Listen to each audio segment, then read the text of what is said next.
Selamat pagi, terima kasih atas waktu dan kesempatan yang diberikan kepada saya. Perkenalkan, nama lengkap saya Mariana Manbait. Kali ini, dalam video ini saya akan mempresentasikan pengembangan media pembelajaran tentang pertumbuhan dan perkembangan pada tumbuhan. Kita mulai dari pengertian pertumbuhan dan perkembangan.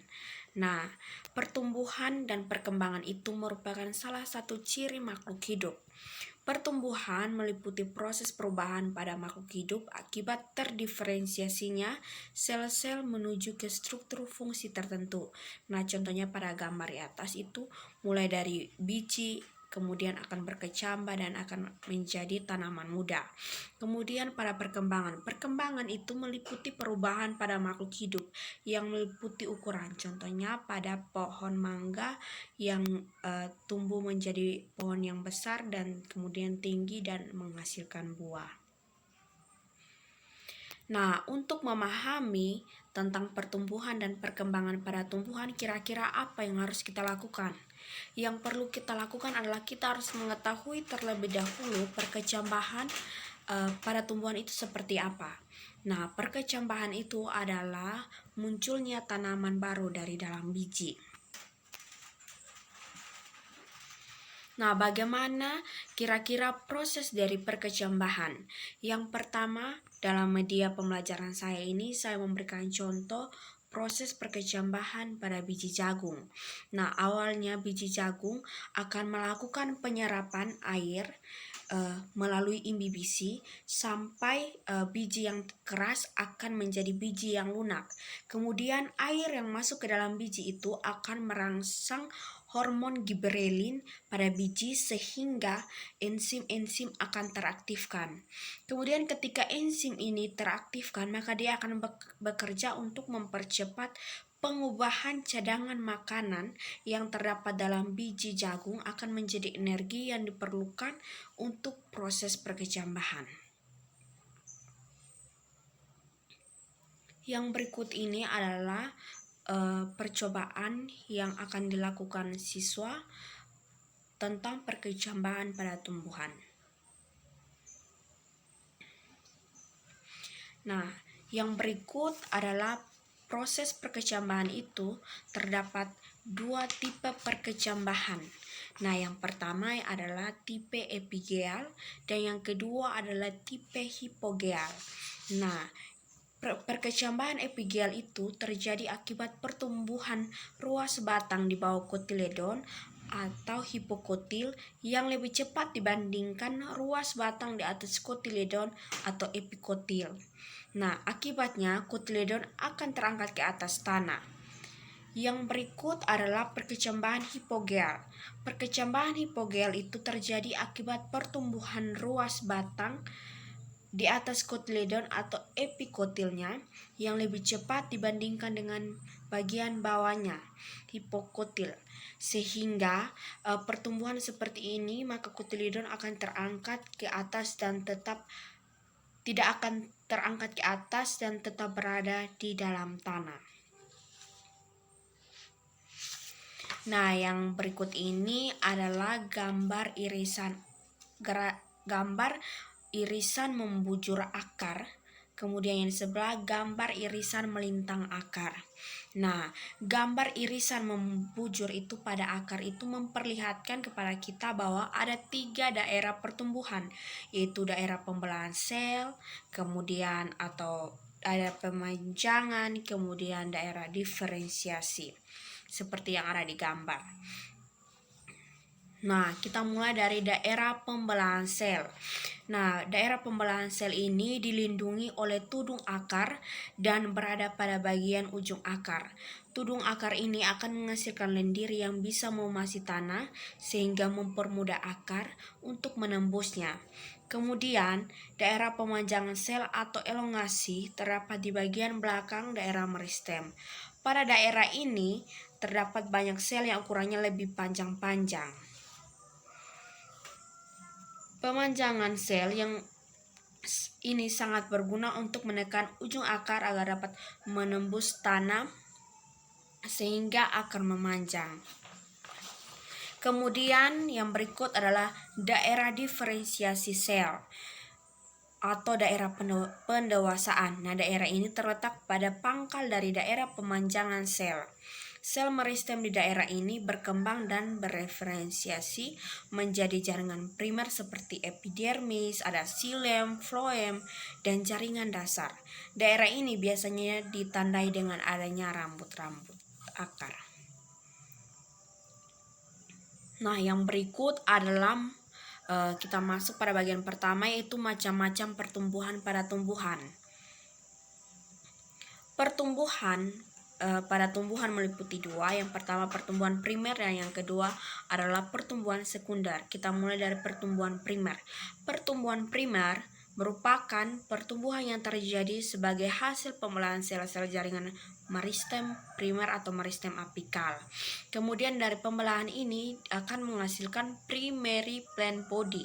Nah, primary plant body ini terdiri atas 3 sistem jaringan, yaitu ada jaringan dermal, ada jaringan pembuluh, dan yang ketiga ada jaringan dasar seperti pada gambar.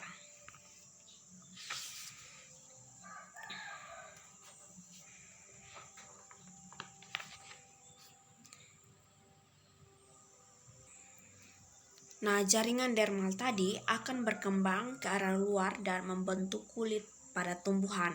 Nah, jaringan pembuluh terdiri atas xilem dan juga floem. Seperti pada gambar ini, pada struktur batang monokotil dan juga dikotil, kemudian ada penampang daun. Nah, jaringan pembuluh yang terdiri atas jaringan xilem dan floem ini, xilem itu dia akan berfungsi untuk mengangkut air dan juga mineral lainnya, sedangkan pada floem akan mengangkut hasil fotosintesis. Kemudian jaringan dasar akan berkembang menjadi berbagai jaringan lainnya seperti parenkim, ada kolenkim, dan juga sklerenkim. Kita masuk pada pertumbuhan sekunder. Nah, pertumbuhan sekunder itu menyebabkan batang tumbuhan menjadi semakin membesar dan memanjang. Nah, pertumbuhan sekunder itu merupakan hasil dari aktivitas pembelahan mediatek lateral. Nah, di situ terdapat 2 jenis meristem lateral yang berperan dalam pertumbuhan sekunder. Yang pertama itu kambium pembuluh atau vaskuler. Nah, pada kambium pembuluh atau kambium vaskuler ini, dia akan ke arah luar dalam akan membentuk xilem sekunder atau yang kita sebut dengan pembuluh kayu. Kemudian dia juga akan membentuk floem sekunder ke arah pembuluh tapis. Oleh karena itu, seiring dengan berjalannya waktu, maka diameter pada batang pohon itu akan semakin bertambah akibat melebarnya diameter jaringan pembuluh ini. Nah, namun tidak terjadi pada tumbuhan monokotil kecuali palmae atau palem-paleman. Yang berikut adalah aktivitas kambium itu akan bergantung pada keadaan lingkungan. Contohnya pada musim kemarau, kambium pada tumbuhan itu kurang aktif. Sehingga ketika musim hujan, kambium akan membentuk xilem dan diameter yang lebih besar. Kemudian perbedaan ukuran ini akan menyebabkan adanya lingkaran-lingkaran melintang pada batang. Nah, lingkaran ini biasa kita kenal dengan lingkaran tahun.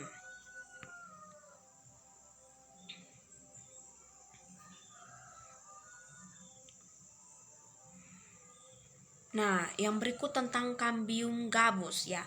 Kambium gabus ini akan membelah dan menghasilkan sel gabus dan parenkim gabus atau phloderm. Kambium gabus ini akan berfungsi untuk menghasilkan suatu penutup keras dan tebal yang menggantikan epidermis pada batang dan juga pada akar. Nah, pembelahan kambium gabus ini ke arah luar dan akan menghasilkan sel gabus yang akan mati saat dewasa.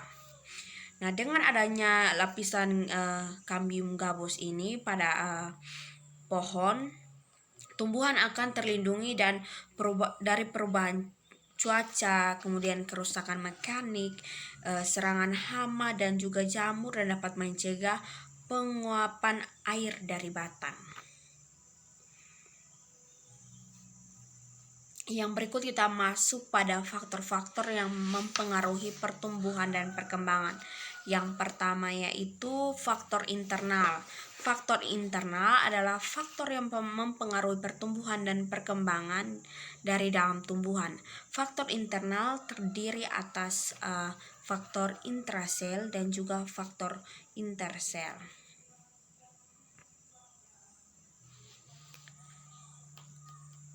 Nah, hormon pada tumbuhan itu merupakan zat yang berfungsi sebagai pemutih tubuh yang dapat mempengaruhi jaringan-jaringan berbagai organ maupun sistem organ. Organ tumbuhan mengatur respon tumbuhan terhadap beberapa perubahan lingkungan. Nah, hormon pada tumbuhan kita sebut dengan fitohormon. Fitohormon terdiri atas aksin, ada giberelin, sitokinin, asam absisat, etilen, dan beberapa hormon lainnya. Yang berikut adalah faktor eksternal. Faktor eksternal adalah faktor yang mempengaruhi pertumbuhan dan perkembangan tumbuhan dari luar tubuh tumbuhan. Nah, faktor eksternal ini diantaranya adalah air, mineral, cahaya, serta suhu udara.